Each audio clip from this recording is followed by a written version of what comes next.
8월 들어서 증시가 재미가 없죠? 한국장이든 미국장이든 그냥 부진합니다. 그러다 보니까 이제 대형 테마가 아니라 소형 테마로 관심이 쏠리는데 그 중에 하나가 지금 초전도체예요. 초전도체로 관련주들이 들썩이면서 다른 주식들은 재미가 없어졌죠. 상한가를 가는 주식은 대중의 관심을 끌게 됩니다. 그러니까 당연히 주가 쏠림 현상이 일어나죠. 사람들이 서로 사려고 달려드니까 또 주가가 오르고 주가가 오르니까 관심이 다시 들고 계속 반복을 합니다. 이게 과열이 돼서 터지기 전까지 계속 오르다가 어느 순간 급락을 해요. 그런데 그 급락의 날을 아무도 모르기 때문에 테마주가 위험하다라는 거죠. 오르는 날까지는 주가가 계속 올라가니까 행복하죠. 그래서 마지막 날까지 투기가 벌어집니다. 투자는 영어로 인베스트먼트라 그러고 투기는 영어로 스페큘레이션이라 그러는데 본다, 관찰한다, 착시한다를 의미하는 라틴어 스페큘레이티오에서 유래한 단어입니다. 이 막루에 서서 먼 곳을 보고 착시한다. 단기간에 큰 수익을 얻기 위해서 확실하지 않은 정보에 의존한다. 예를 들어서 어떤 게 발견되면 아니면 어떤 게 임상 통과를 하면 미래에 어떻게 될 거니까 지금 투자해서 돈을 벌겠다는 판단은 리스크가 있죠. 그렇기 때문에 투기에 가깝다 볼 수 있습니다. 누구나 투기를 하지 말고 투자를 해야 된다 이렇게 말을 하지만 실제로는 투기와 투자의 의미를 구분하기도 어렵고 현실에서도 구분이 어렵습니다. 남이 하면 불륜, 내가 하면 로맨스이기 때문에 더 그렇죠. 제가 생각하는 건 현재 돈을 잘 벌고 앞으로 더 잘 버는 기업에 투자하는 게 훨씬 낫다 생각하는데 지금은 적자고 이 기술만 이번 승인만 통과하면 대박나 이런 식의 투자는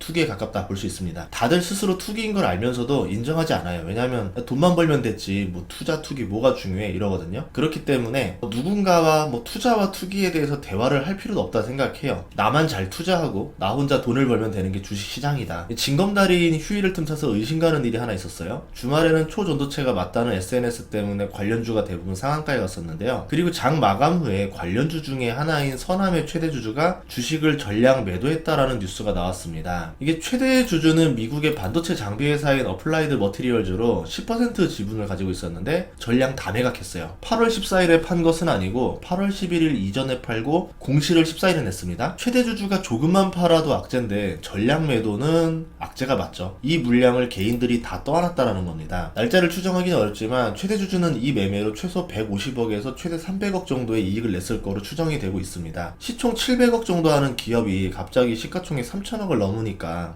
주가가 5배 가까이 오른 상황에서 오너가 아닌 투자자 입장에서는 당연히 매도하고 싶겠죠. 거래량도 있고. 그런데 최대 주주의 매도 사실도 모른 채 투자자들은 8월 14일에 매수를 해서 상한가를 만들었다라는 게 걱정이 됩니다. 그럼 최대 주주는 언제 팔았느냐? 사유 발생일 7일 이내에 공시를 해야 되니까 저번 주에 팔았을 가능성이 높거든요. 최대 주주 주식은 250만 주예요. 한 번에 팔고 나갔을 가능성이 높습니다. 간만에 거래량이 크게 터진 시점으로 팔고 나왔을 거고 가장 의심이 가는 시점이 세 곳이 있어요. 하나는 월요일날 공시를 냈으니까 저번 주 월요일이 아닐까, 공시 기간을 꽉 채워서 발표한 게 아닌가 이런 생각도 들었어요. 이날 주가가 24.77%까지 올랐고 상한가에 갈듯 가지 못했다는 거죠. 그러니까 최대 주주의 매도 물량 때문에 못 간 게 아닌가 이렇게 생각이 들기도 하고 그날 결국 주가가 좀 흘러내려서 플러스 14%로 마무리됐거든요. 저는 이 1번이 가장 유력하다라고 생각하는 것 중에 하나가 관련주 중에 서남과 덕성이 있었어요. 주가 흐름이 굉장히 비슷하게 움직였습니다. 그런데 서남이 덕성보다 주가가 더 높았던 시기가 8월 7일이었었어요. 8월 7일에 나온 최대주주 물량 때문에 서남이 대장주의 자리를 잃고 다음날부터 주가가 키맞추기가 된 것은 아닌가 이렇게 생각을 해봤습니다. 8월 9일부터는 신성이 대장주가 됐죠.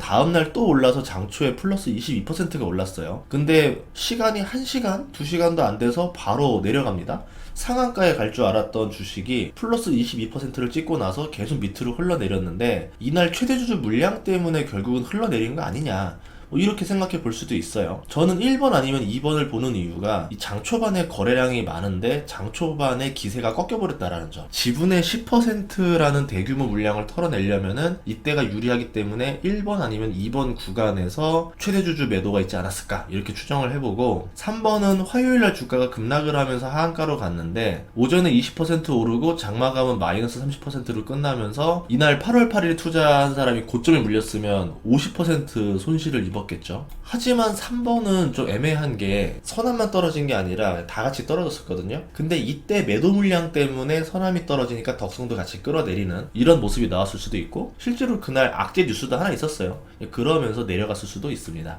이런 이유로 창업주가 다시 일대주주가 됐거든요. 기업의 경영에 영향을 주진 않습니다. 그래서 어떤 사람들은 악재가 해소됐으니까 오히려 이게 호재다라고 하는데, 이게 호재인가 악재인가에 대해서는 여러분들 생각이 더 맞을 거라 저는 생각을 합니다. 이게 주가가 오르면 별의별 이유로 주가가 오르기도 하고 내리기도 해요. 평상시에는 말도 안 되는 이유들이 이렇게 테마주로 붙은 상황에서는 엄청난 호재가 될 수도 있어요. 저녁에 조금만 좋은 뉴스 나오면 다음날 상한가 가고, 조금만 나쁜 뉴스 나오면 다음날 하한가 가요. 내일 오를지 떨어질지를 예상할 수가 없어요. 널뛰기를 하고 있잖아요. 이거는 어떤 거랑 가장 비슷하냐면 홀짝 맞추는 바카라 투자 아닌가, 이렇게 생각이 듭니다. 테마주 특징은 지수의 흐름과 상관없이 왔다 갔다 한다는 점이거든요. 사람들이 증시가 대세 상승장이 걸리면은 실적이 좋은 기업들, 미래 가치가 있는 기업들 위주로 투자를 하다가 지지부진한 횡보장에서는 이걸 사도 안 오르고 저걸 사도 안 오르고 이러니까 지금 당장 많이 오르는 테마주에 불나방처럼 달려들어요. 그리고 이 주가가 오르고 내리는 걸 보면서 도파민 중독이 벌어집니다. 그래, 하루에 20%는 올라야 주식이지, 이러면서 이쪽만 쳐다보는 거예요. 그리고 나면은 하루에 얼마 오르지도 않는 이제 대형주는 재미가 없어지는 거죠. 이거 봐가지고는 도파민이 나오지 않는 거예요. 삼성전자 봐가지고 답답해서 주식을 못합니다. 느려가지고 그냥 마라탕 같이 화끈한 주식 찾는 거죠. 자신의 위가 망가지는 줄도 모르고 마라탕 먹는 사람들처럼 계좌가 망가지는 줄도 모르고 계속 테마주를 하게 됩니다. 나중에 내가 테마주가 잘못했다라는 걸 느꼈을 때는 계좌가 상당히 망가졌을 때, 이때는 후회를 해도 회복이 될 수가 없죠. 예를 들어서 내가 1000만 원이 있었는데 한 200만 원쯤 남았을 때 이제 후회를 합니다. 그러면 이 200만 원으로 1000만 원을 복구해야 되겠다는 생각이 드니까 어떻게 해요? 5배가 올라야 되잖아요. 정상적인 방법으로는 불가능하니까 더 극단적인 선택을 하게 됩니다. 그러다가 완전히 날려먹는 거죠. 지금 장세 자체가 초전도체 이슈가 한창이고 증시는 재미가 없고, 이슈가 꺼질 때까지 많은 사람들이 달려들 것 같아서 좀 걱정이 되는 상황입니다. 초전도체 자체 기술에 대한 이야기가 아니라 그냥 이 기술은 건너뛰고 그냥 오로지 이 주가에 관심 있는 사람들만 들어온단 말이에요. 내용도 몰라요. 초전도체가 뭔데, 이거 가지고 뭐가 좋아지는데, 이 회사는 무슨 사업하는 건데, 이런 것도 모르고 그냥 오늘 호재 나오는 거야 악재 나오는 거야 홀이야 짝이야만 가지고 주식을 매수 매도하고 있어요. 지금 초전도체 자체도 전문가들도 많지가 않고 전문가들도 확신을 못하는 상황에서 주식의 매수자가 확신을 하고 과감하게 베팅을 한다? 그러진 않았으면 좋겠습니다. 결론을 보고 나서 과학기술을 응원해도 되고, 주식을 안 하는 사람 입장에서는 그냥 이게 잘 됐으면 좋겠어요. 잘 돼가지고 한국이 이걸 확보해서 돈도 많이 벌고 한국에서 노벨과학상도 나오고 이러면 얼마나 좋아요. 그런데 과학기술과 상관도 없이 그냥 내 계좌만 보게 돼요. 그러진 않았으면 좋겠어요. 그냥 한국 과학을 응원해 줬으면 좋겠습니다. 테마주도 초기에 잡은 사람들은 돈을 벌지, 뒤에 잡은 사람들은 그 사람들을 부자로 만들어주는 호구라는 점을 명심했으면 좋겠습니다. 뒤늦게 많이 오른 수익률 보고 배 아파서 투자하는 일이 없기를 바랍니다. 다음 시간에도 좋은 정보로 찾아뵙겠습니다. 구독과 좋아요, 알림 설정 부탁드릴게요. 고맙습니다.